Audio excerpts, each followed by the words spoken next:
A few weeks ago, I started noticing the same shape popping up. Blue swirl, bottom left there. First it was an ad, then a weather graphic, now this. Same hand signal too, two fingers together like a little hinge. Tonight it's... A lot of reports say the changes only show up in reflections or just in the corner of your eye. So I'm trying to see what happens when the light moves. Watch how the shadow cuts over the cheekbone here, and here under the brow. Sometimes it snaps back. Start laying these side by side. Norse sagas, Mayan codices, Chinese bronzes, you see the same shapes show up again and again. Dragons coiled around towers, serpents with crowns, eyes like a lizard's watching.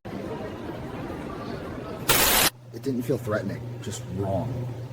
Like seeing behind a mask by accident. What you're looking at is a slow, frame-by-frame review of a clip that's been passed around for months. The claim, shapeshifting caught on camera. It's rarely the cinematic transformation people expect.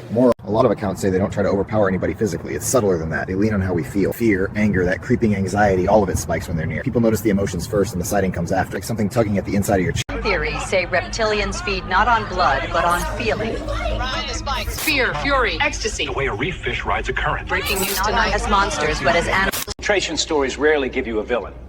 What they show you is a system. Positions of influence that reward emotional manipulation over time. When people hear the word reptilian, the picture that jumps up is a dragon, wings out, flames everywhere. But the stories that have taken root over the last few decades paint something very different. Less dragon. At night, under a hard light, the stone seems to breathe. Teeth, claws, the ridges over the eyes, everything says dragon, but not quite the dragons of storybooks.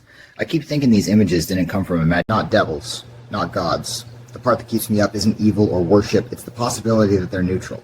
That they might look at us the way we look at livestock or a whole ecosystem, something valuable, worth keeping. If reptilians exist, their success would depend on never being proven, only suspected.